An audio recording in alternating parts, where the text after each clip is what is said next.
Fala pessoal, aqui é o Luiz Eduardo e essa é a prosa do Mestre Gui. No nosso episódio de hoje, eu trouxe aqui, na verdade eu vim aqui, né? A gente está na jornada Rio de Janeiro, eu trouxe, mas vim e tá aqui comigo Camila Grainho. Obrigado, Camila, por você estar aqui com a gente. Obrigada a você, obrigada pelo convite. Eu que agradeço, estou muito feliz que você aceitou, né? Nós somos colegas do dia 20 de outubro, né? Fiquei tão feliz. Que você... Nós e o Firmino. E o Firmino também, que está super convidado para os próximos episódios. Camila, eu queria que você já começasse contando um pouquinho de quem é a Camila. Bom, Camila Grainho começou na área da arquitetura com 19 anos. Eu passei para engenharia civil e passei para arquitetura, uma na UERJ e uma na UF. Só que o lado arquiteta de projeto me aguçou mais. Então fui fazer arquitetura na UF. Chegando lá, no primeiro período eu já tive uma aula de sistemas estruturais e falei, opa, será que eu errei o caminho? Opa, arquitetura? E aí eu descobri que eu teria 7 sistemas estruturais na faculdade. Eu falei, opa, então tá legal. Então minha faculdade tinha muita parte de arquitetura, mas também tinha parte de engenharia. A UF saiu de dentro da escola da engenharia.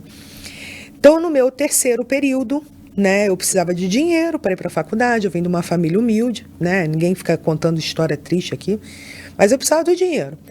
Então, terceiro período, eu estava com 20 anos e um pouquinho, um professor, né, de lá, que é o César Pinto, é um engenheiro que é revisor de cálculo estrutural da CSP, né, ele era dono de uma empresa também de execução, que é a GGR, Execução de Permeabilização, e eu fui estagiar na GGR. E chegando lá, eu senti o cheiro do alcatrão, da manta, do epóxi, fiquei viciada. E ali eu comecei. Inicialmente, numa empresa, você começa fazendo o quantitativo de planta, né? Sim. Então me davam aquelas plantas tamanho A1, tamanho A0, né? Médio com escalímetro. Depois veio o AutoCAD. Eu cheguei a pegar um AutoCAD DOS. Olha né? Que isso aí entrega a idade. Eu mexo no AutoCAD de comando, tudo meu é pelo teclado. Sim. E aí, com o tempo passando, o George, que era um dos donos, me chamou para ir para uma empresa de projeto que ele já tinha aberto, que era Imperconsult, e o nome virou GTI depois. Então, eu comecei na área de projeto, mas eu fiquei 4 anos, né, porque minha faculdade durou 5 anos e meio por causa de greve, fiquei 4 anos só na execução. Só em execução de permeabilização.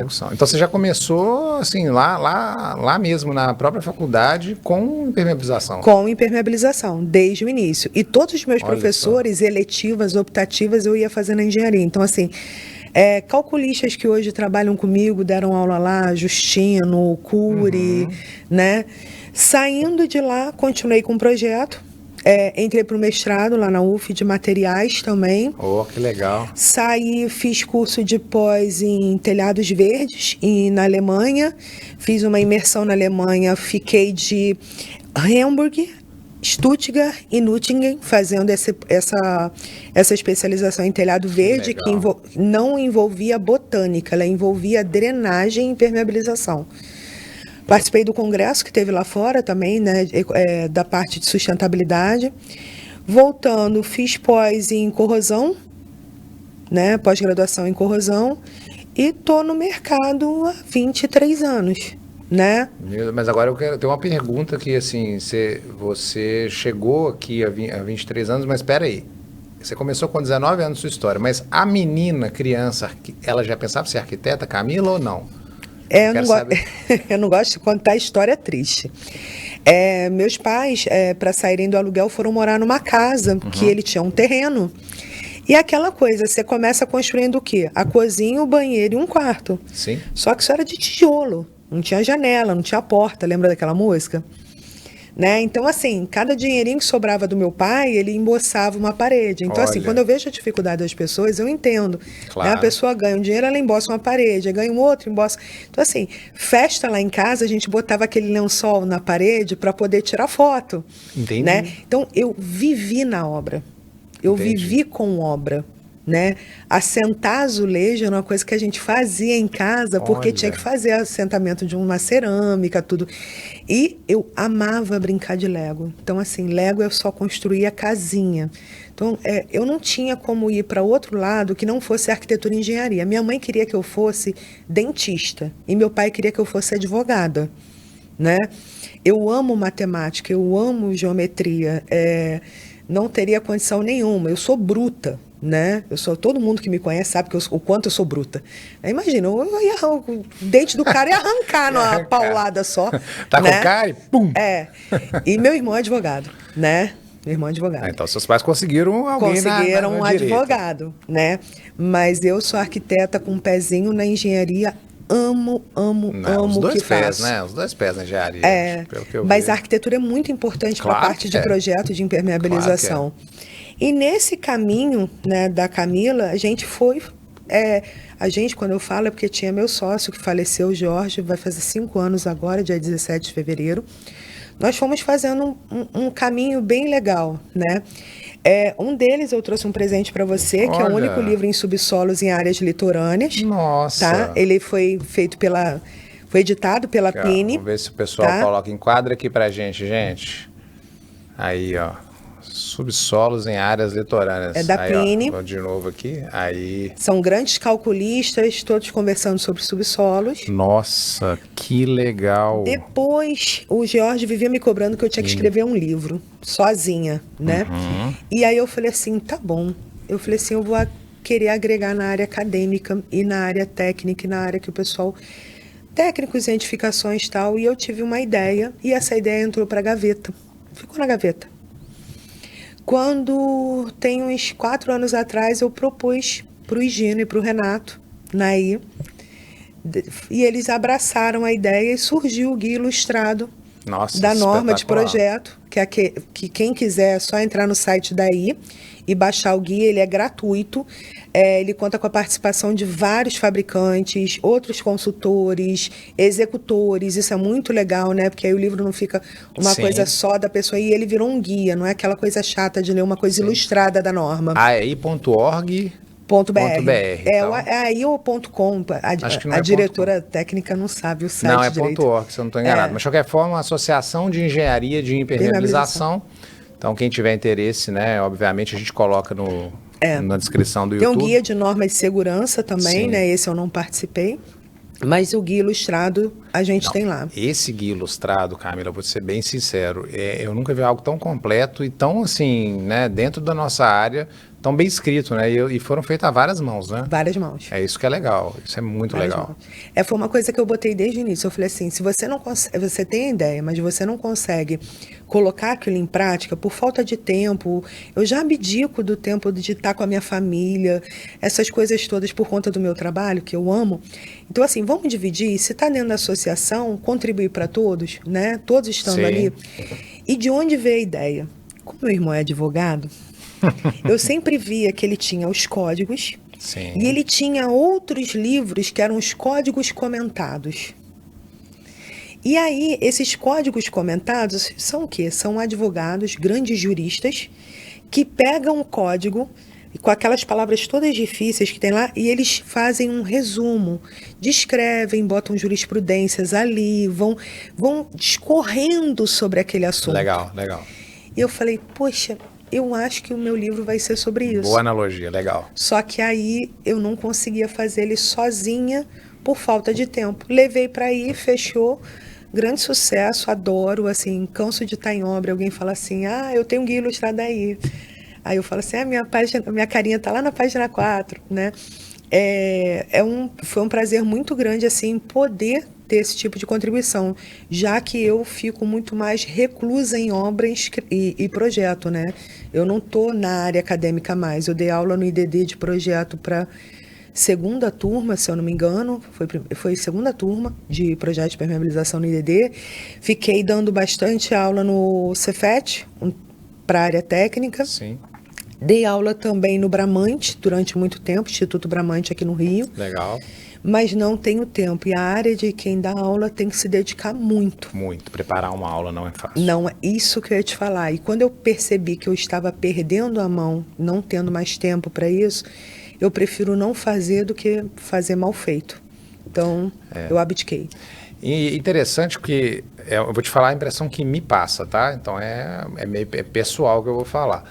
Eu vejo que você tem um amor absurdo pela nossa área de impermeabilização. É um amor assim que fica claro quando você fala do assunto, que você leva muito a sério, né? Nas reuniões daí teve um dia muito curioso em que você assim, quer tanto estar presente que você estava na garupa de uma moto e lá e participando da reunião e escutando e dando atenção. Acho que estava voltando para casa, uma coisa assim, né? Eu olhei aquilo e falei, cara, que pessoa, né? Realmente faz de tudo um pouco para valorizar a área, o mercado, não só a sua empresa, mas todo o mercado como um todo, né? Eu sempre falo que o Rio de Janeiro aqui, principalmente por conta da associação, é um lugar diferente por conta disso, né? Onde você faz amigos entre concorrentes, muitas vezes, em que muitas vezes você está ali, os dois amigos seus estão concorrendo para uma obra que você projetou, ou então uma também vai concorrer pelo projeto, enfim. Então é saudável e tal, mas, bom, falando especificamente de você, eu queria, assim, entender, assim, nossa, e voltando também na questão da aula, né? Puxa vida, se pudesse ter mais tempo, 36 horas o dia, né? Meu marido vai se separar de mim daqui a pouco. Pois é, então, eu queria que você falasse um pouco dessa Sorte que ele trabalha comigo. Esse amor pela engenharia. Eu acho, assim, a impermeabilização me deu tudo. Entendi. Como eu te falei, com 19 anos, quando eu fui estagiar, né? Quando eu entrei na faculdade com 20, eu fui estagiar, tinham roubado minha carteira de identidade. Eu não tinha dinheiro para tirar de identidade. Então, meu primeiro salário, eu tirei a carteira de identidade, eu abri uma conta no banco e fui comprar roupa. Olha. Então, assim, eu tô te falando assim, o mínimo. Eu não gosto de ficar contando essas histórias não são tristes. Não, é porque, né, fica... Só que ela me deu tudo. Mas é isso. Ela me deu minha casa, ela é o que dá o conforto para mim, para minha família. Meus pais são aposentados, então eu ajudo muito eles, né? E eu olho para o outro também que está do lado, porque assim, não adianta você querer ter tudo para você, né? Quando você falou de concorrência, daí a gente está bem um do lado do outro ali e tal. É a cabeça da grande maioria ali, né? Não adianta você querer tudo. Né? E o que adianta você estar bem na vida se quem você gosta ou quem é teu parceiro e está do teu lado está mal? Né? É isso mesmo. Então, aí a gente vê muito isso. Eu tenho um certo costume assim, de distribuir obra, não vou mentir. Né? Tipo assim, indiquei esse para lá, indiquei esse para lá, indiquei esse para lá, e assim vai. Vai né? dando força para todos. Né? Para todos. Isso vale para executor, fabricante, para tudo. Eu já reparei isso. E é uma coisa de saber dividir. Né? Eu acho que tem mercado para todos, mas no momento que vem uma pessoa muito faminta para pegar tudo, ela pode nem dar conta também. E não é um mercado tudo, sadio. Né? Exato, e acaba estragando todo o mercado. Você deixa outros de fora que não vão conseguir se rentabilizar, e às vezes aquela empresa que pegou tudo quebra, sei lá. E você tem empresa de impermeabilização, você sabe que para formar uma pessoa demora muito. Nossa. A pessoa que está menos tempo comigo tem 13 anos comigo. Uau! Entendeu? Então, assim, para você formar uma pessoa, impermeabilização demora. Não adianta você querer ter uma empresa gigante com um monte de cliente e você não ter uma pessoa especialista para atender. Porque o cara, quando compra um parecer técnico, um projeto, uma consultoria, uma execução, que eu não faço execução, só faço projeto, ele quer um especialista de impermeabilização. Sim. Não adianta você querer mandar um estagiário que não está sabendo. Ele vai para uma reunião, ele quer a resposta na hora, firme, com certeza, quais são os prós, quais são os contras, quais são as opções, o que ele pode fazer, o que ele não pode. Então, para você ter isso, você tem que ter uma equipe muito bem treinada. Sem dúvida. Entendeu? Não adianta você querer... tenho dinheiro, vou comprar 10 câmeras termográficas e joga elas no lixo que não vai adiantar nada. É isso aí. Se você largar uma câmera termográfica na mão de quem não sabe utilizar, perfeito, quando olhar a sombra vai dizer que tem filtração. É isso aí. Né? Isso aí. Então, assim, eu vejo esse tipo de problema hoje no mercado. Muitos querendo abraçar o mundo, mas sem ter aquela especialização e sem poder dar conta daquele recado. Não adianta eu querer ter mais projetos do que eu tenho no escritório se eu não tiver uma mão de obra especializada daquilo.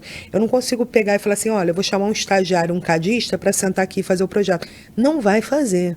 Até porque eu tenho um sério defeito. Eu sou centralizadora. É mesmo? Eu tenho toque. Isso para uma projetista é difícil, né? Porque... então quando passa alguma coisa e eu não vi na revisão, eu morro dentro, eu volto, eu ligo, okay. Eu falo, fico puta, falei já um palavrão, tava me segurando. Vai ter o pi. Pode falar, fica à vontade. E aí eu ligo, falo, você não viu isso, não sei o quê, sabe? Aquele Ctrl-C, Ctrl-V que passou e você não viu. Me irrita. Receber um relatório, um texto sem texto justificado, um parágrafo com 10 linhas, que quando eu cheguei na terceira eu já não lembro mais o que tá, né? Você tá na terceira, tem que ter um ponto. Tem. Continuou, você já se perdeu na história. Então, eu tenho esse toque. Não adianta, né? Meus projetos são os mais perfeitos? Não, nem meus relatórios, nem nada disso. Tá? Não, mas eu entendi o ponto. Mas eu tenho esse problema. Eu sou um pouco centralizada. Eu já delego muito, eu delego muita coisa, mas eu tenho um ritmo muito acelerado. Então, às vezes as pessoas não me acompanham, eu me irrito com isso, mas aí eu tenho que parar, respirar e entender que nem todo mundo tem que ter o seu ritmo. Sim, né? Então, sim. É aquela coisa. Respira 4 segundos, segura 4 segundos, solta em 4 segundos, né? Que é um treinamento de relaxar total, o corpo. Relaxar, senão porque não surta. Então, eu faço 10 coisas ao mesmo tempo na minha mesa. Né? Mas ninguém é obrigado a fazer as 10 coisas ao mesmo tempo. Se eu fizer 10 coisas, eu não termino nenhuma. Mas isso é problema de homem, né? Pode ser. Se é isso... Mulher fala que faz isso... Eu até faço 10 coisas, eu só não as termino, mas é impressionante. Quando o meu escritório era numa casa, que hoje é num prédio comercial, né? Num office, não é cowork, é escritório mesmo, apesar da gente estar a maior parte do tempo home office, mas quando a gente tinha laboratório, tinha tudo... ficávamos numa casa de 3 andares. E o Jorge, meu sócio, falava uma frase que eu nunca descobri o porquê dessa frase. Eu queria saber o sentido. Ele falava assim, Camila tem ouvido de tuberculoso. Porque eu estava numa sala e eu escutava de todo mundo. Aí eu saía da sala e falava, não é assim, esse projeto é assado. Não, porque eu estava na reunião. Eu falei, gente, eu estou escutando vocês de lá. Eu guardei, como é que vocês não guardam? Então, assim, essa cobrança que eu tenho, que é um jeito meu, eu não posso fazer com os outros, entendeu? Mas a minha equipe hoje já está bem mais acostumada e já faz 10 mil coisas ao mesmo tempo. Já estão seguindo discípulos da Camila. Assisto a reunião daí, às vezes, na moto. Isso aí, eu já vi, gente, acreditem, isso aconteceu. Ainda bem que acho que não está gravado. Se gravou, ficou por 30 dias, né? Que eu acho que o Skype fica 30 dias. Volta de reunião... Mas é incrível, você faz de tudo um pouco para estar presente, né, nisso. Eu fico impressionado, assim, como que você é muito participativa mesmo. Você faz questão mesmo, né? Eu faço questão de estar ali na associação. Revisão de normas, você tá em tudo. Agora eu estou no petit comitê da 15885, que é de membrana acrílica cimentícia, que é um material que eu tenho um carinho e uma proximidade muito grande. Né? E um material que evoluiu muito nos últimos 10 anos. Evoluiu demais. A gente tem membranas acrílicas cimentícias hoje com 4% de absorção de água. Isso aí. Né? E a norma permitia 15, 12? 9. Não, antes. Antes, 12 ou 15, se eu não me engano. Uma era 15, outra era 12, eu não lembro agora qual que é. 9, alguns fabricantes estão botando, agora é 12, tá? O existente é 12. É 12, isso. E aí agora vai cair para 9, né? Isso. E aí, o meu problema com as normas é que a norma é feita para material, não é para sistema. Perfeito. Entendeu? Esse que é meu problema. Então, toda vez que eu estou nas reuniões, até do petit comitê, o pessoal às vezes tenta me corrigir. Aí eu tenho que lembrar que eles estão certos, que na verdade a gente está fazendo a norma do material, não é do sistema, né? Sim. Porque assim, você tem um material, você pode usar ele em diversas situações. Dependendo do sistema que você monta ele. Exatamente. Mas eu te entendo, porque você já pensa no projeto. Você nunca pensa no produto. Isso mesmo. Então, para mim, a norma deveria vir sistema e desempenho. Sim. Do sistema, porque só o desempenho do material Ele não tá... A gente falou que não ia falar tanta coisa técnica, mas falou de impermeabilização, eu começo. Pode falar. Exemplo, vou dar o próprio exemplo da membrana acrílica ou da acrílica cimentícia, que agora a norma vai vir separada, né? A 13321 vai ser só membrana acrílica e a 15885 vai ser membrana acrílica cimentícia. Antes nós tínhamos duas normas, a 13321 que era membrana acrílica, e a 13885, ela englobava duas, membrana acrílica cimentícia e membrana acrílica, sem cimento. Ficava uma coisa meio estranha. Ficava estranho. Eu acho muito estranho, sinceramente. Se você pega um material desse com baixa absorção de água e aumenta o caimento de uma área, você já melhora um sistema muito, dependendo do que de onde você está trabalhando. Depende, concordo. Assim, existem fabricantes que têm produtos que, se você aumenta um pouco o caimento, passa para um caimento de 2%, você consegue usar uma membrana acrílica cimentícia numa calha, né, que a gente está muito acostumado a trabalhar com manta asfáltica. Sim. E ela funciona muito bem. Tá? E não só calha, eu já peguei áreas gourmets, tetos de área gourmets, assim... E isso que você está falando, eu vou pegar esse gancho, porque eu gostei dessa ideia. O fabricante ele precisa muito do projetista também, porque, bom, eu trabalho já há alguns anos com produtos, né, não só de impermeabilização. E quantas vezes eu vi projetistas, consultores, executores dando novas funções, testando produtos que em determinado momento não estavam sendo usados para alguma situação, e foi se pensado, foi feito piloto, enfim, ensaios, e aí o produto passou a ter novas aplicações. Até mesmo, eu estou falando desse produto que você gosta, né, da 15885, porque ele está evoluindo tanto que eu, Luiz Eduardo, pessoal, aí é minha opinião pessoal, eu começo a enxergar que esse é um produto que a gente vai conseguir levar ele para aplicações que até então não eram bem vistas pelo fabricante. Concordo. Né? Agora, para a gente chegar lá, por exemplo, você... né, projetista, assinar, vai precisar uma maturidade aí do produto. Eu não me arrisco mais, né? Há uns 15 anos atrás, apresentaram um material muito legal, né? Meu sócio ficou louco com aquele material e falou, não, que é isso, que é aquilo, visitamos algumas obras, tal, né? Tá bom. Só que assim, fora do Brasil, a norma estrutural é outra. Nossa, nem compara. Cimento é outro. Né, vamos combinar. Tudo é outro. São materiais diferentes. Você chega aqui no Rio de Janeiro, que um dia hoje está batendo 22 graus no Rio de Janeiro. Esse dia chegou a ter sensação térmica de mais de 50 graus. Eu fiquei sabendo. Entendeu? Então, assim, como é que esse material ele vai funcionar na minha estrutura que está aqui? Isso aí. Entendeu? E aí a gente começou a colher os problemas. Então, isso serviu para... bota um pé para trás, espera, quer testar, testa na obra do outro. Na minha não. Aqui não é laboratório. Aqui não é laboratório, entendeu? Perfeito. Isso principalmente para membranas aderidas ao substrato. Tem um certo cuidado na hora de fazer a especificação. É um material que ele vai estar grudado, aderido quimicamente, né? Mas eu não sei se você concorda, mas assim, quem trabalha com execução sabe que qualquer material impermeabilizante que tem um cimentinho junto, ele tem uma trabalhabilidade, eu não sei se é a mão de obra da gente, eu não sei o que é. Eles têm uma relação, né, aplicador-produto muito melhor. Não, faz sentido. Muito melhor. Você começa a dar qualquer outra coisa, o cara já começa a ter problema, um bicomponente, porque tem muitas membranas acrílicas monocomponentes muito boas, sim, flexíveis, assim, maravilhosas. Então você começa a ver um certo erro de aplicação. Você pode ter o melhor produto. Mas você fala em relação às que não tem cimento. As que tem cimento também são muito boas de trabalhar. Não, aí você está dizendo que...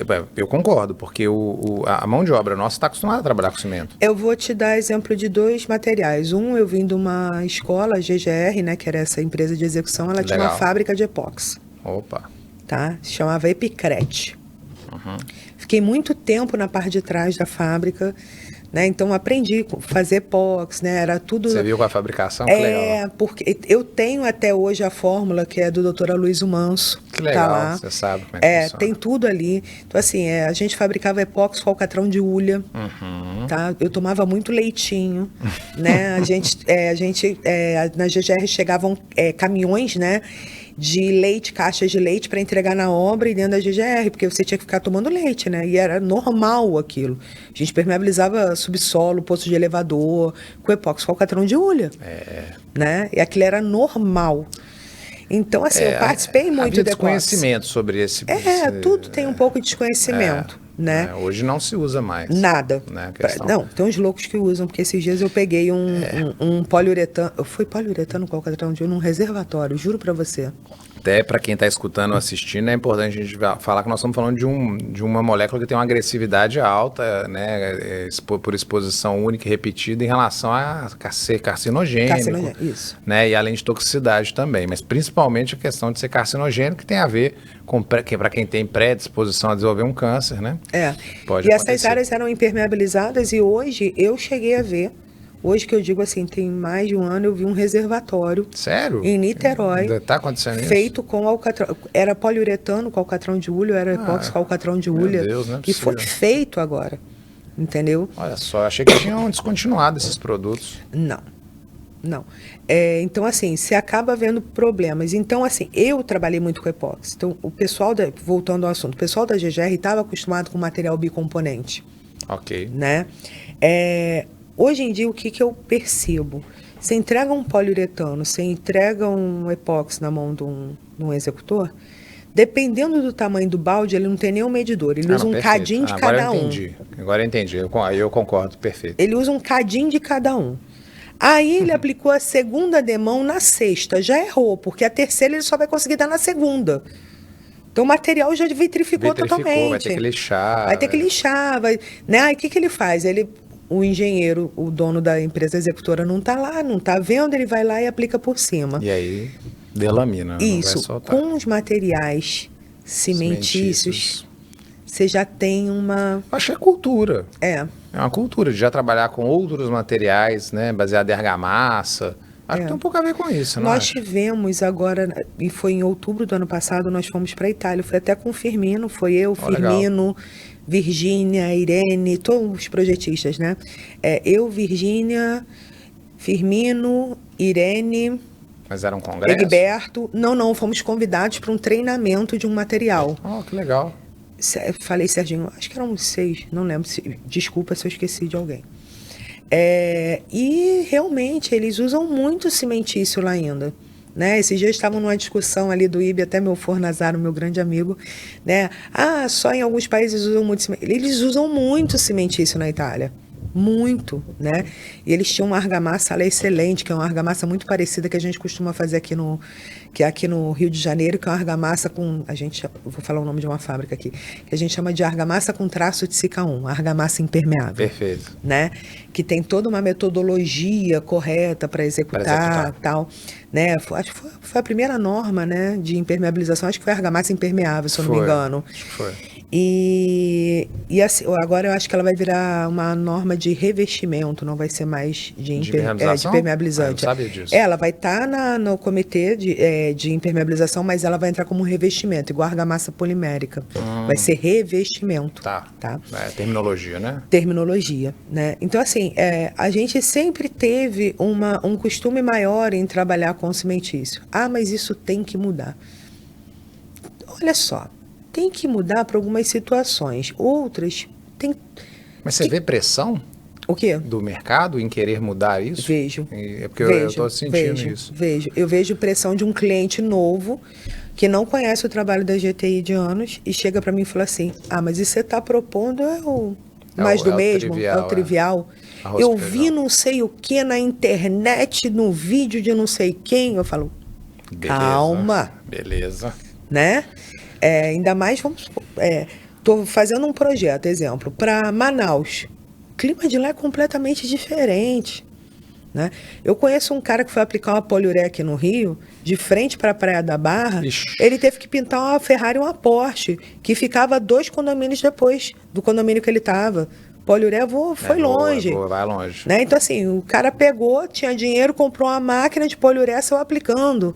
Então, assim, tudo que é muito novidade, a gente tem que dar um passo atrás. Eu prefiro sempre trabalhar com o que eu já conheço.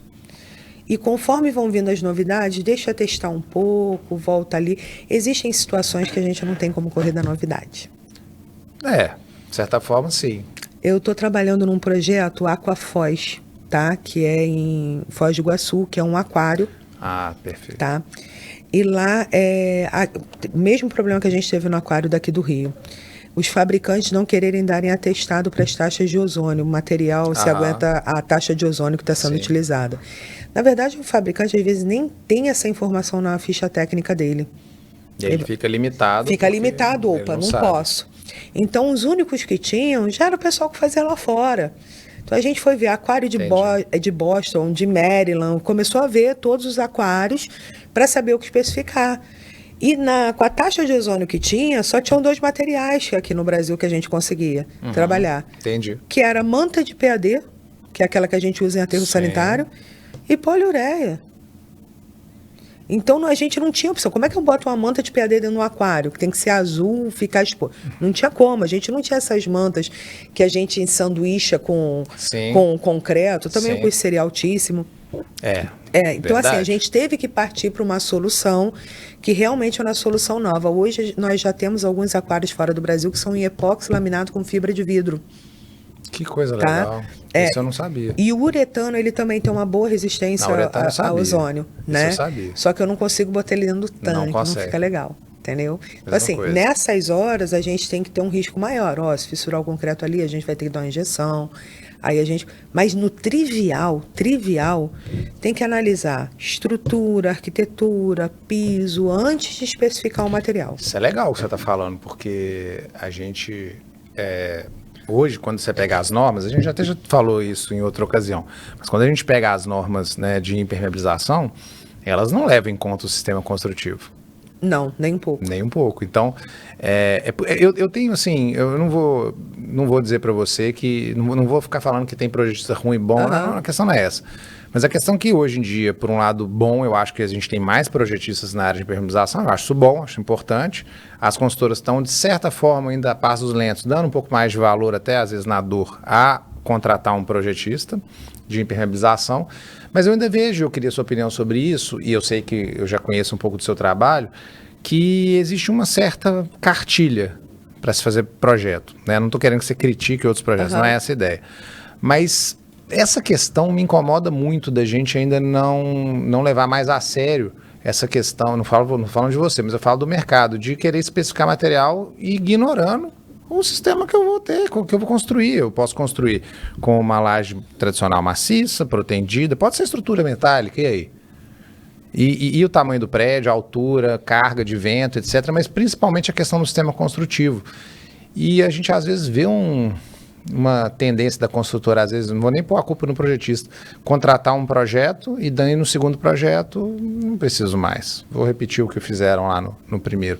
Eu queria sua opinião sobre isso. Então, são 2 assuntos. Então, vamos lá. O segundo que você citou é uma das coisas que mais me incomoda. O primeiro sobre a padronização de projeto, né, essa coisa toda. Realmente, eu acho que você tem que analisar a questão da estrutura. Exemplo, eu já vi uma pessoa colocando um envelopamento por fora num subsolo. Só que era parede de diafragma. Aí não tem jeito, né? Eu falei, como é que faz? Como é que a pessoa enfiou a manta atrás de uma parede de diafragma? Aí não faz. Aí você entendeu? Então, assim, não entende, não sabe o que é a parede de diafragma, né? Não sabe como é que é o processo executivo, construtivo, né? De descer as lamelas, né? De tudo. Então, eu fiquei olhando aquilo, eu fiquei, né? A segunda... tá rindo? Bugou, né? Bugou, pam, tela azul. A segunda situação é em laje steel deck. Né? A laje steel deck é um mal necessário. Eu odeio também, mas é um mal necessário para algumas situações. Você tem um shopping que já atingiu o nível de sobrecarga que ele pode, só pode uma laje steel deck fazer com a laje steel deck. É isso aí. Só que aí você tem que informar para o teu contratante que ele fica muito limitado aos sistemas de impermeabilização que vão ser utilizados. Aí eu recebo um projeto Me mandaram um projeto para eu dar uma analisada. Eles compraram um projeto com um projetista e mandaram para eu olhar. Um projeto de IMPER mesmo? IMPER mesmo. E aí mandaram para eu analisar, que ele tinha que mandar os comentários, mas ele não tinha a competência que ele dizia para poder replicar os comentários. Interessante isso, hein? É. Tipo igual no cálculo, no projeto estrutural. Isso mesmo, isso mesmo. Primeira coisa que eu vi. Em cima da laje o deck tinham 20 centímetros de sistema de impermeabilização. Quando eu olhei o projeto do calculista estrutural, ele só liberava 150 quilos por metro quadrado. Ok, 20 centímetros não ia dar. Não ia dar de nenhum. Não Você dá. Começar a calcular com a regularização, você já começa com 2.200 kg força por metro quadrado. Já foi. Aí você multiplica pela altura da regularização, você vai chegar já em 100 e pouco. Uhum. Desculpa. Então, é uma das coisas que eu vejo que não faz sentido. Realmente, né? Eu vi um L ponto com 30 centímetros de osso acabado. Por quê? Porque o ralo estava a uma distância muito grande. Então, eles tiveram que fazer uma espessura para regularização de caimento de 17 centímetros em cima da laje até chegar na calha. Nossa, mas não dava para colocar mais. Falei a mesma coisa. Não é possível. Não pode ser verdade um negócio desse. Você tem uma laje de 15 centímetros e você vai fazer 17 de regularização em cima. Nossa. Né? Fora a impermeabilização, fora a proteção mecânica para a área de toque do L ponto, que é uma proteção mecânica armada, grande. Né? Então, assim, você começa a ver umas coisas que você começa a ver o problema. Então, essa é uma... O projetista, ele vira um compatibilizador, né? Ele vira um compatibilizador, com certeza. A outra questão, né, que você estava falando, é esse negócio de um fazer igual do outro, de você ver uma coisa, o cara contrata um projeto, resolve não contratar, leva seu projeto para outro lugar. Por acaso eu citei Manaus, Amazonas, por acaso aconteceu lá mesmo. Eu fiz um projeto aqui no Rio para um shopping e teve uma concorrência lá em Manaus de um outro shopping dessa mesma rede. E uma pessoa me ligou e falou assim: Camila, eu queria tirar uma dúvida com você do seu projeto e tal. Aí eu falei assim: projeto? Não fiz projeto para lá. Não é projeto não, acho que é só uma consultoria, porque só tem 2 detalhes seus lá. Tá. Ele me passou, eu falei: ué? Porque, assim, você imagina, com um monte de projeto que eu faço anualmente, eu nem lembrava qual era. Tá? Eu olhei e falei: ué, não é meu projeto. Quando eu olhei o detalhe, era um detalhe tão específico que eu fiz para esse shopping, tão específico, que era de acordo com a altura da soleira que estava lá, ia ter que ter um rufo, porque tinha um problema. Eles pegaram e copiaram e jogaram lá. Então, essa é uma das coisas que mais me irritam na impermeabilização. Exemplo, não só na área do meu contratante, quanto na dos concorrentes. Você olha, de vez em quando, você vê um detalhamento seu numa palestra de alguém. Olha, sem te dar o crédito. Sem me dar o crédito. Você olha, você vê coisas que você fala assim, opa, né? Um mexe com dinheiro e o outro mexe, assim, principalmente eu, que é o que você falou, eu adoro estar aí, todo mundo me conhece assim, tem churrasco, tem festa de não sei o quê, tem Feicon, tem Concrete Show. Eu adoro me reunir com o pessoal, eu levo isso para o pessoal, eu não levo isso para trabalho, eu não carrego nem cartão de visita nesses locais. Legal. Né? Eu tô ali como pessoa. Então, quando eu vejo essas coisas acontecerem, aquilo me dói muito. Mas já tem uma pessoa que estava processando, tá? Uma outra pessoa por plágio, um colega nosso de trabalho, tá? Processando outro. Por plágio. E um outro que parece estar processando um cliente que pegou também e fez. Só. Eu nunca cheguei a fazer isso, porque ainda não me tocou tanto a ponto de eu querer fazer alguma coisa. Eu trabalho tanto que eu não tenho nem tempo também de ficar pensando nisso. Né? Do jeito entendeu? Que você trabalha, você está sempre muito... Tem nem tempo de pensar nisso. Mas é uma coisa que fere um pouco, sim. Exemplo, o guia ilustrado daí. Você vai pegar uma foto que está lá. Se tem uma foto e está o nome da SIC embaixo, quando você quer levar para a tua palestra, botar no teu trabalho de faculdade, você dá a referência à fonte SICA, né, fonte, e embaixo o guia ilustrado de permeabilização. Mas dá a fonte para a SICA, foi aquela empresa que me forneceu a foto. Perfeito. Dá a fonte para a Draico, foi a Fani que teve o trabalho de escrever aquilo tudo lá, né? O meu detalhe, dá a fonte lá, Camila, né? Aí a pessoa vai lá, bota a foto e só escreve assim, guia ilustrado de impermeabilização. Para quê? Para não dar o crédito pro autor. Entendi. Isso me fere bastante ainda. Porque eu trato as pessoas ainda com muito carinho, com Exatamente. É muito de pessoas isso, né? Eu acho que, poxa vida, o que que tem você dar o crédito, enobrecer, alguém trabalhou para aquilo ali, alguém despendeu tempo, a gente não sabe nem quantas horas, dias, semanas. Aquilo fere muito mais pessoalmente, Entendi. pelo menos para mim. Perfeito. Do que na área profissional, entendeu? Eu percebo. Porque se a pessoa me pedir, eu vou deixar. Eu já tive isso. Eu já tive pessoas me ligando e falando: estou fazendo um parecer técnico, queria usar um detalhamento seu que eu vi num projeto. Eu falei: opa, legal. Ah, é uma outra construtora, falou o nome da construtora tal, nem conheço, é de outro estado. Posso usar? Pode. Então, assim, eu acho que tem muito disso, né? Granato, às vezes, me liga e fala assim, tem foto aí legal para botar na aula? Né? Quem sou eu para negar uma coisa para ele, né? Mas, tranquilo, eu não tenho problema com isso. Só que eu acho que todo executor, todo projetista, todo fabricante, eu brigo muito com os fabricantes também, vou te explicar o porquê depois. Eles têm que ter um portfólio das suas obras e dos seus materiais. Quando eu fiz o guia ilustrado, né, que eu fiz a maior parte, não estou falando nem... porque eu fiz mesmo, acabou que, como eu tive a ideia, eu acabei pegando a maior parte, eu percebi que os fabricantes e os executores não tinham fotos dos seus materiais e das suas obras. Uma dificuldade absurda deles me cederem fotos de obra. Verdade. É surreal. Às vezes eu tinha a foto... E eles não. E eles não. Eu dei o crédito na foto para ele, mas a foto é minha. A foto é sua. Entendeu? Por quê? Porque tem que rodar a obra, né? A pessoa acaba não ter... Só fazer aquela amostra, né, que fica na fábrica, não adianta, né? Eu estou fazendo um projeto de L ponto e eu percebi assim, gente, eu já fiz tanto L ponto. Eu nunca fui no final para tirar uma foto. Ou seja, né? Estou falando... que os fabricantes e executores não fazem, mas eu também tenho algumas obras que eu queria já ter feito algumas coisas e não fiz. Precisei fazer um case agora de diferentes tipos de materiais para poder aplicar num L ponto.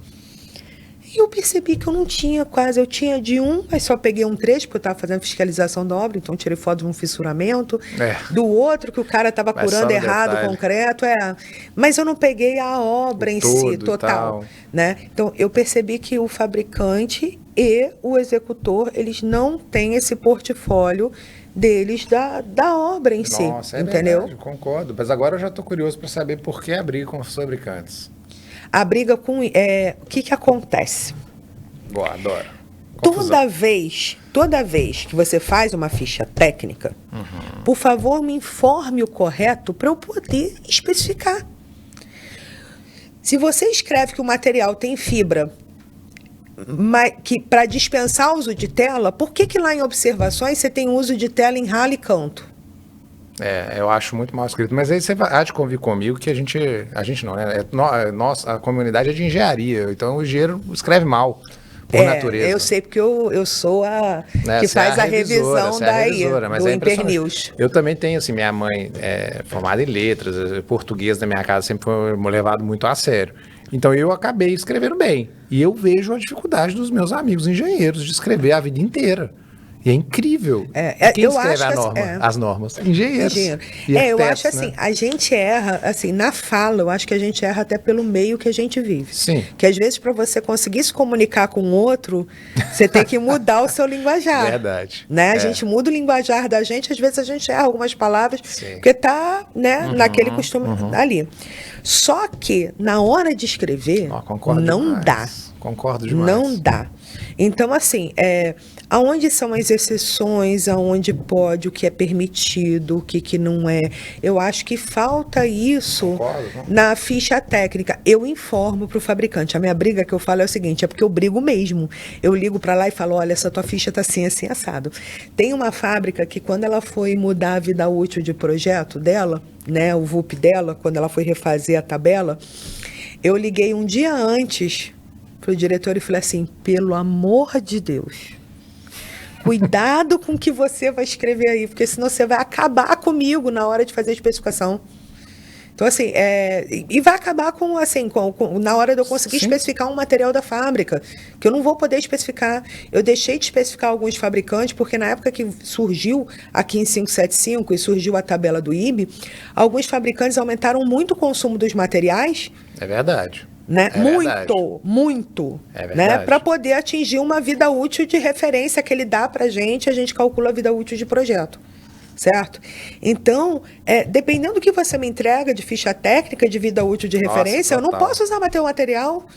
E eu li esse outro, né, que tem anos já, quando ele lançou a ficha dele, foi uma das primeiras fábricas a mandar para os projetistas. Eu falei, vocês estão doidos? Eu não vou conseguir especificar nada de vocês. Né? Ah, Camila, porque você especifica só o material dele? Não, especifico de todos, mas eu acho que todo mundo que me conhece aqui do Rio, eu trabalhei na GGR, a GGR era assim, comprava na Viapol, aí começou aqui é papo pessoal, então vamos falar, começou a dever na Viapol, começou a comprar na Denver. Aí começou a dever na Denver, começou a comprar Luarte. Ou seja, eu, Camila, fui treinada na impermeabilização, na execução, lendo catálogo de fabricante. Porque antigamente você não tinha curso de impermeabilização igual no IDD. Você pegava aquele manualzinho da Denver, da Viapol e de outro, e comia aquilo. O cara chegava na tua mesa e falava assim, ó, toma, come isso, é isso aqui que você vai trabalhar. E você tinha que ler e aprender ali. Então, eu fui uma pessoa que, assim, trabalhou muito com Viapol, Denver e Luarte. E a Luarte foi comprada pela Sika. Sim. Né? Então, Milton, né, e Marcelo Ming, né, esse pessoal todo que estava na Luarte, que foi para lá depois. Sim. Anderson, né? Anderson que está lá também, né, foi para Sica, saiu da Sica, foi para a Suprema. Então, eu fui acostumada com esses materiais. Então, assim, e tinha liberdade. E cada um que saía de uma fábrica e ia para outra, acaba que a gente vai levando junto. Exemplo, eu não tinha proximidade nenhum com a Penetron. Até que o doutor Emílio saiu da MC e foi para a Penetron. E ele é um querido. Ele é um maravilhoso. Querido. Queremos você aqui, viu, Emílio? O Emílio é demais. É o cara mais gentleman, gentil, humilde, que eu conheço, é o Emílio. Ele é uma pessoa que tem uma escuta ativa incrível. Ele quer saber sobre o que você pensa. Ele é muito bom. Ele é impressionante. E uma pessoa humilde, né? Sim, exato. É incrível. Então, assim, é uma dica para os fabricantes.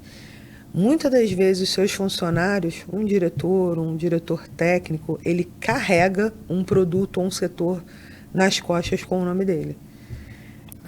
Porque o projetista, ele acaba tendo confiança naquela pessoa. Até você conseguir de novo, demora. Né? Concordo. Tipo, o Flávio, eu sei que o Flávio é muito bom. Quando ele foi para MC, eu falei assim, vai tomar uma pedreira, porque, imagina, sai o Emílio, um peso que tinha lá dentro. E entrou o Flávio, só que o Flávio é um querido também. O Flávio é demais de inteligente, é um cara ativo, na norma, então ele está sempre presente, um cara que se envolve em tudo, mas demora um tempo para você desconectar a imagem. É isso mesmo. Entendeu? Às vezes o fabricante, ele, assim, praticamente a marca da fábrica some. E a pessoa vira... É isso mesmo, Camila. É isso, né? A gente vive muito de pessoas.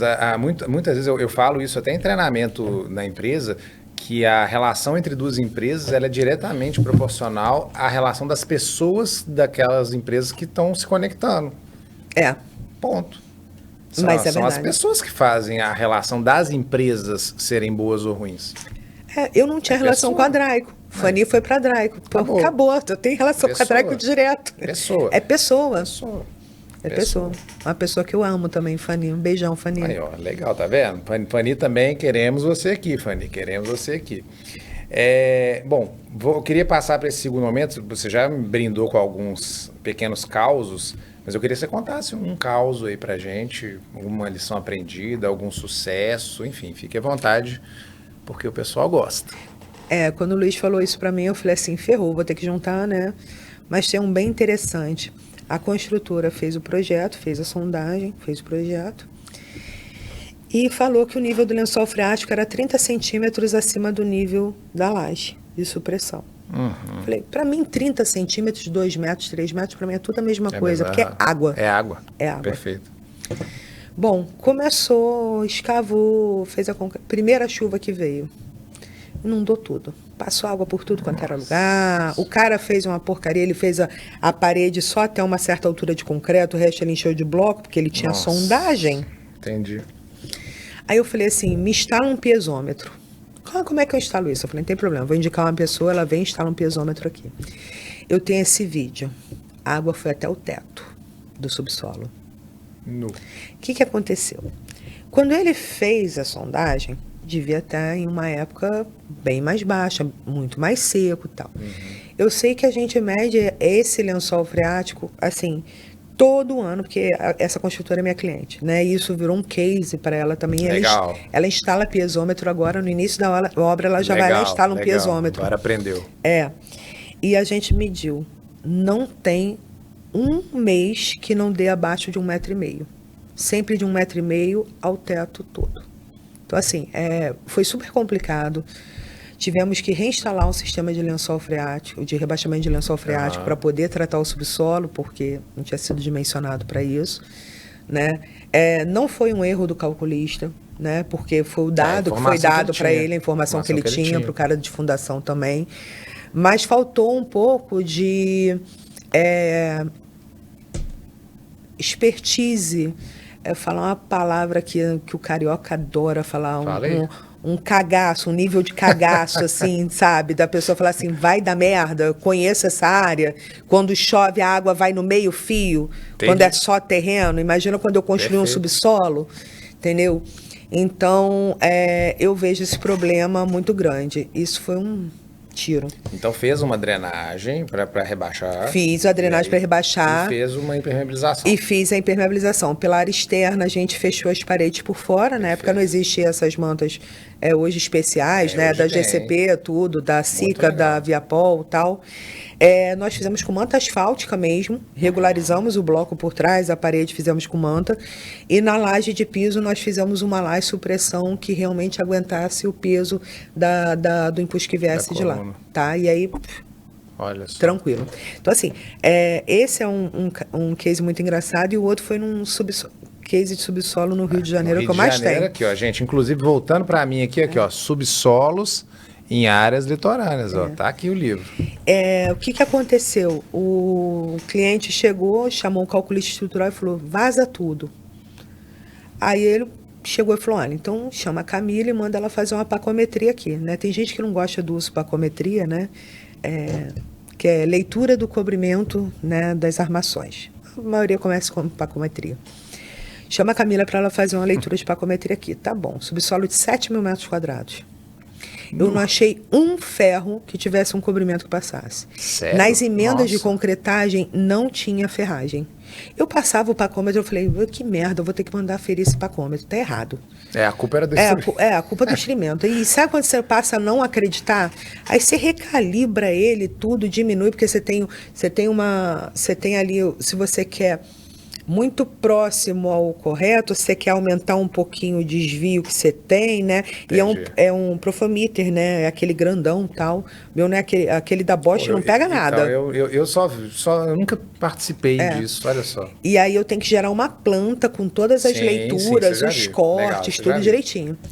Eu sei que nós não achamos ferragem em lugar nenhum. Meu Deus. Quando chegou na emenda de concretagem, eu não achei ferro. Quebramos para ver o que acontecia, né? Porque o cara já não estava acreditando numa pacometria. O que ele fez? Ele chegou com a ferragem aqui de uma laje, chegou com a outra aqui, e aqui no meio ele só jogou o grout. Ele não tinha armação passando nesse trecho. Ou seja, um trecho que só resistência à compressão, não tinha resistência à tração nenhuma. E o restante da armação negativa, né, que deveria estar 3,5, 4, não lembro se era 3,5, 4, estava 10, 11, 12, quase no neutro. Ou seja, eu não tinha laje supressão nenhuma. Não era uma laje supressão. E aí, qual é o caso?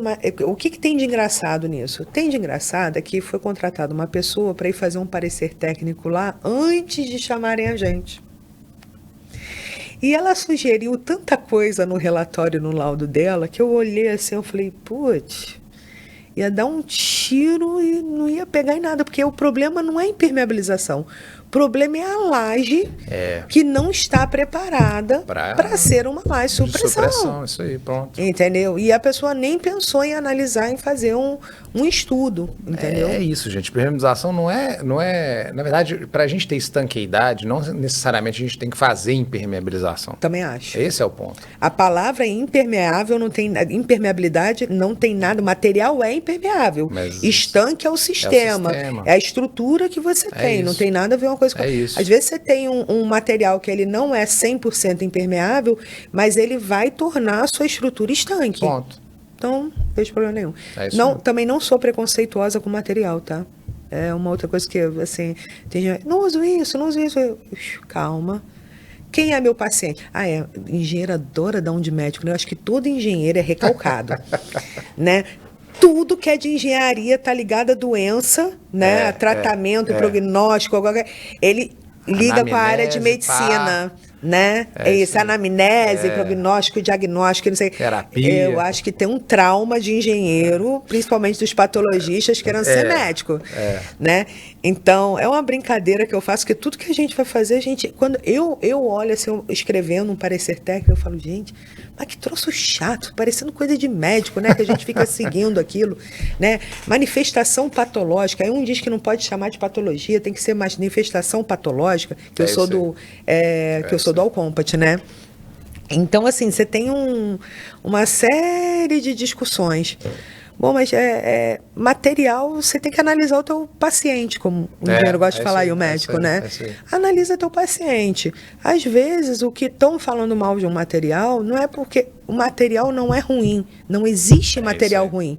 Existe a forma que você vai empregar ele. Exatamente. Existe o que você resolveu dar de aplicação para aquele determinado sistema. Eu também penso exatamente. Não adianta você querer um produto de 500, 600 reais ou num preparo de superfície que você tem, numa superfície que você tem que é horrorosa. Perfeito. Jogou dinheiro fora. Não, total. Você sabe o que para mim é um material ruim? Eu sou engenheiro químico. Para mim, material ruim tem a ver com a fábrica não conseguir repetir a fórmula dele. Ele não tem repetibilidade. Aí o material é ruim. Porque você nunca vai receber o que está no catálogo. Você vai ter sempre muitos desvios muito fora do que está sendo. Isso para mim é material ruim. Agora, material ruim que eu apliquei e deu errado, aí a gente tem que analisar. Claro, pode ter problema de fabricação. Pode, como qualquer coisa pode ter problema. Beleza. Mas é isso, basicamente. Nossa, perfeita a sua análise. Foi mal pensado, mal planejado, às vezes mal executado. Né?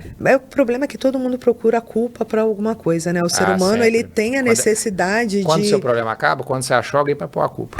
Isso mesmo. O ser humano tem uma coisa de querer, assim, procurar sempre uma resposta, né? Total. Isso para tudo, né? Na saúde, na religião. Verdade. Isso vai procurando aquilo e ele precisa de uma resposta, um nome, uma palavra. É isso aí. E na impermeabilização acontece a mesma coisa. Ele quer um culpado para aquela situação. E às vezes não tem um culpado, existem várias situações que te levam àquilo. É isso mesmo. Agora, Camila, eu tô querendo saber um pouquinho sobre os seus mentores. Fácil. Eu queria saber assim, né? Hoje, assim, você já é professora, mestre e tal, mas eu quero saber quem fez a diferença na sua vida. Jorge, tá aqui. Jorge, um pai, tudo. Eu não gosto de falar de Jorge, que eu começo a chorar, então todo mundo sabe disso. Ele me faz muita falta. Imagina. E tem mais duas pessoas, assim, que me abraçaram muito. Foi José Eduardo Granato. Opa! Né, que foi uma pessoa que sempre esteve ali para mim, tudo. Então, muito grata. E a outra é um querido amigo, que é o André Fornazaro. Fornazaro, em 2003, eu estava na GGR. Em 2003, eu tinha 23 anos, ou seja, estava só na execução, não estava em projeto. Jorge ligou para ele, eu acho que mais alguém da GGR falou, olha, estamos mandando a estagiária daqui para assistir o simpósio, que foi o simpósio de 2003. Olha só. E ele era amigo do Fornazaro. Aí falou assim, você recebe ela e bota ela com as tuas meninas para andar, não sei o quê. Cara, Tá? E eu cheguei e olhei aquela pessoa assim, que o Fornazaro sempre foi essa pessoa assim, diferente. Tá ele lá com aquele suspensório dele, né? A equipe dele muito grande, que a época contra era muito grande, né? E me recebeu de braços abertos.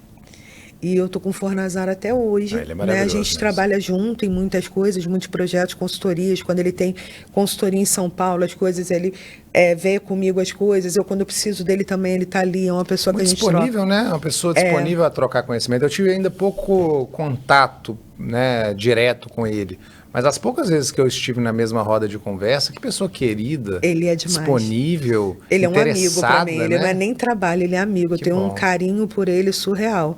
E é uma pessoa que eu gosto porque ele é verdadeiro demais, assim, né? Legal. Ele é muito verdadeiro. Então, legal. É uma coisa que eu estaria mentindo se eu quisesse exaltar pessoas pelo nome ou por alguma...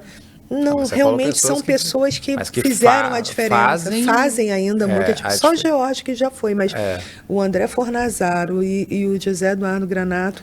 Hoje mesmo estava no grupo, eu li o nome do Granato, né, de manhã, aparecendo assim, que eu não fico entrando em grupo toda hora de WhatsApp. E apareceu ali, eu falei, saudade do Granato. Então, para você ver que a gente sente... Legal. Né? E é uma enciclopédia, né? Ambulante, né? Impressionante. Ele é. Eu me sinto uma coisinha desse tamanho, assim, pequenininha, quando alguém fala assim, você é especialista em impermeabilização, eu falo assim... né? Mas tem gente lá em cima, né? Que é mais. Eu sempre tive muito disso, assim, de... a gente está aqui muito para aprender. Sempre. E eu vejo o mercado largando muito quando a pessoa vai deixando para trás as pessoas com mais idade, sabe? Isso é uma coisa que me incomoda muito também.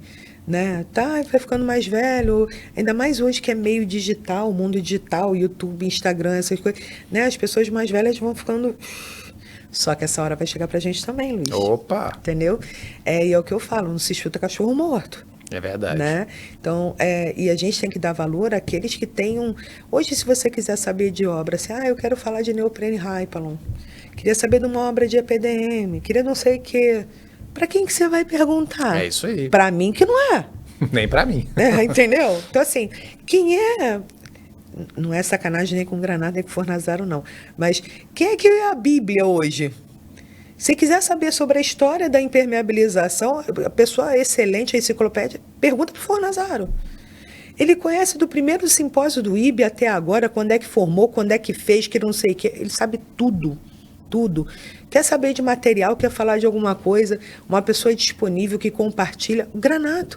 Se você escrever o nome do Granato no Google, a quantidade de trabalho que ele postava, que ele deixava lá. É isso aí. E não muita é trabalho Ctrl-C, Ctrl-V dos outros, não. Autoral. Autoral não, dele. Trabalhos dele. Não, a gente poderia falar horas do Granato aqui, realmente, né? É impressionante. Eu lembro, ele me salvou, sem ele saber, vai saber agora. Inclusive, queremos você aqui, Granato, num trabalho sobre manta anti-raiz versus uso da pintura anti-raiz. Ele fez essa apresentação no IB. Isso, e aí, só que ele disponibilizou esse trabalho. Isso. E aí eu não assisti pelo simpósio e tal.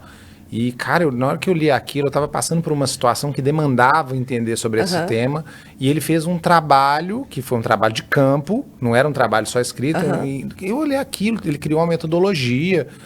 Eu falei, que cara espetacular. Ele não fica replicando, né? Acho que eu sinto muito falta disso hoje em dia. Poucas pessoas hoje estão estudando dessa forma como eles estudaram, entendeu? Poucos no meio estão se dedicando a isso. E eu acho que quem mais tem tempo para isso e tem os meios para fazer isso são os fabricantes. Quem tem o recurso, né? Isso, porque, gente, desculpa, se eu sou funcionária de uma fábrica, vocês não iam me ver fora do laboratório. Eu ia estar dentro do laboratório todo dia. Que eu amo chegar em laboratório de fábrica. É bom, é legal. Entendeu? É onde tem recurso. Aliás, você tem a disponibilidade de recursos, né, não só de dinheiro, mas você pode testar material, estudar. Multinacional te dá a oportunidade de viajar para outros países e ver outras realidades, né? Com certeza. A gente hoje vê o pessoal aprendendo um pouco e querendo dar aula. Eu vejo impressionante, assim, o cara acaba... Eu não falo nem aula em faculdade, não é isso. Eu falo assim, criar cursos, eu não sou nada contra, inclusive adoro, já comprei vários cursos, mas eu vejo assim, a pessoa que já quer dar curso sem ter a bagagem, sem ter vivido. Não é? É estranho, porque né? como é que você vai dar... Primeiro, impermeabilização envolve milhares de situações, milhares. Muitas variáveis. Né? Muitas variáveis. Então, você tem que ter respostas até para quando você é questionado. Eu já participei de alguns cursos, de algumas masterclass, dessas coisas, onde quando eu perguntei, a pessoa não soube responder. Aí. Né? Não é demérito, mas é porque eu acho que quando você contrata um curso para uma especialização, mesmo os cursos rápidos, você tem uma certa expectativa de um ganho, de um salto, né? Como a gente diz, diminuir a curva de aprendizagem, não precisar demorar tanto tempo para adquirir aquele conhecimento. Você participa do IDD, né? Participo. Então, eu tô fazendo um curso lá agora de pós, né? Eu nunca tô parada. Acabei uma pós Isso é uma coisa importante. Acabei uma pós de corrosão. A arquiteta foi fazer pós de corrosão. Acabei uma pós de corrosão e estou fazendo uma pós de gestão condominial agora no IDD. Eu vi esse curso lá. Da parte de condomínio. Cara, que curso incrível. Legal, gostou? Tá gostando? O quê? É massa? Os professores são surreais. Eu fiquei assim... porque quando eu dei aula no IDD, estava muito no início, né? Era presencial, depois veio a pandemia, tal. Não sei o curso de impermeabilização como é que é. Mas essa de gestão da parte condominial é engenharia condominial, tá? É a primeira turma, né? Nós somos, acho que uns 60 alunos, se eu não me engano. E é de ficar babando, mas é justamente o que você falou. São professores que têm tempo, carreira, bagagem. Então, assim, não tem um sentado ali que consiga fazer uma pergunta que deixe o cara numa saia justa. Entendi. Porque os caras são muito bons. Tem Enio Pazini, tem Leonardo Medina, e aí junta. Só gente de peso. Que legal. Parabéns, pessoal do EDD. Muito bom. Muito massa. Camila, a gente está chegando no final. Acho que a gente ficaria mais algumas horas aqui. Porque eu falo muito também. Não, mas o papo tá gostoso, tá agradável. Mas, bom, os mentores, né? Achei muito legal. São pessoas que eu também considero, assim, bastante, né? Eu não tive o prazer de conhecer o Jorge, mas Fornazari e Granato são referências também para mim. Eu queria que, para a gente terminar, você falasse em 1, 2, 3 palavras que sejam, o que é tranquilidade que dura, que é o tagline da Dalminas que realiza esse podcast. Isso você pode levar em vários sentidos, né? eu vou ser sincera do jeito que eu sou sempre. Por favor. Tranquilidade que dura para mim, eu aplico a manta asfáltica. Todo mundo sabe que eu sou manteira. Eu sempre fui manteira. Eu não queria falar isso. Tá vendo? Eu sou manteira, eu tenho que ser sincera. Então, assim, na minha cabeça, quando vem essa palavra, eu durmo muito mais tranquila quando você me faz uma piscina colada com asfalto quente do que quando as pessoas resolvem mudar uma situação, um estacionamento. Entendi. Eu durmo, assim, desde a época de projeto, eu falo, isso eu vou ter menos... Não é que seja o melhor material, igual a gente estava conversando antes. Sim. Mas é uma tranquilidade que eu tenho, porque é um material pré-fabricado, com uma bitola, uma espessura, estruturado. Tem gente que vai dar risada dessa. Mas a tranquilidade para mim que eu durmo é uma aplicação de manta asfáltica. É fato. Tá? Que eu não vou dormir. O máximo que pode acontecer é o cara que está segurando o maçarico, tá perto da hora do almoço, ele não queimar direito a manta, né? Ou a caldeira, o cara que era para estar cuidando no olhar e o termostato estragar e pegar fogo na caldeira, né? Quem trabalha em obra sabe como é. Cara, eu já cheguei em obra que eu vi o cara misturando argamassa polimérica com membrana acrílica cimentícia. Eu não vou dizer o nome do fabricante. Mas fez. Né? Ele pegou uma caixinha de uma caixinha de outro, misturou e colocou. Boa, vai. Né? Eu já peguei uma... você queria que eu contasse um caso? Eu estava fiscalizando uma obra há anos atrás. Chegou um caminhão de manta. Entrou o caminhão, tô só olhando, né? Aí eu vi a marca ali, né? Comercial. Olhei, tá? Quando o cara tirou o primeiro rolo de trás, era o tipo 2. O da frente era tipo 3 classe A, o de trás era tipo 2. Opa, não tem tipo 2 aqui. Ele trazia o caminhão, fazia uma conferência lá na frente. Olha, aí liam a palavra e descarregava no almoxarifado e pronto, acabou. Meu pai até. Tem de tudo, né? Fiz uma emenda de manta asfáltica com poliuretano igual você falou e não funcionou. Aí você vai lá, tá, vamos lá ver o que que é. Aí eu chego lá, tem uma pinturinha de uma pintura. poliuretano, né? A Jorge era vivo, foi ele que pediu para ensaiar, ele mandou ensaiar uma faixa de manta asfáltica com poliuretano junto, e na hora de romper, não rompeu na emenda não, rompeu nos materiais sozinhos. Só que esse poliuretano tinha 2,5 milímetros estruturado, né? Naquele trecho onde ele faz a emenda, né? Então, assim, essas coisas que acontecem em obra... Olha, se fosse contar caso de obra, ixi, eu tinha um monte. Até amanhã. Mas eu adorei, viu? Na hora que você falou que você gosta muito de membrana acrílica cementícia, que tá lá no Petit Comitê. Aí eu respirei para te perguntar da sua fama de manteira, né? Não é exatamente uma fama, mas tem uma brincadeira nesse sentido. E aí você brindou a gente com tranquilidade que dura em relação ao uso de manta asfáltica. Gostei, achei massa. Camila, eu queria te agradecer. Foi muito bacana o nosso bate-papo. Infelizmente chegou ao final. Obrigada pelo convite. Não, foi espetacular. Te agradeço e, enfim, tá aí o espaço para você fazer seus agradecimentos finais. Agradeço a todos a presença, esse papo descontraído. Luiz, da Dalminas, é uma pessoa que eu conheci há pouco tempo, mas de cara a gente se gostou, né? Talvez por conta do aniversário, que é no mesmo dia, 2 librianos, no dia 20 de outubro. É isso aí. Aceitamos presentes em casa nesses dias, tá? Por favor. E eu aceitei muito esse papo também, porque ele falou, Camila, vai ser uma coisa super pessoal, essas coisas. Eu sei que ia cair na parte técnica, né? Mas vai ser super pessoal, um papo descontraído. Ainda brinquei e falei assim pro meu marido, falei, ferrou, descontraído, deixou comigo, vai sair pi o tempo todo. Mas não é, eu queria compartilhar um pouco com todo mundo, quando você chamou isso, é para trazer um pouco mais de humanidade para nossa área, um pouco mais de amizade, um pouco mais... E não é da pessoa chegar, abraçar, ser amiguinho, não. É de pensar no outro, até na hora de uma concorrência, numa hora de proposta, numa hora de tratar o outro dentro de um churrasco ou de uma reunião. A pessoa que está ali não é só um concorrente, é uma pessoa, tem família, tem filhos, é um respeito mútuo, porque o trabalho da gente é muito difícil.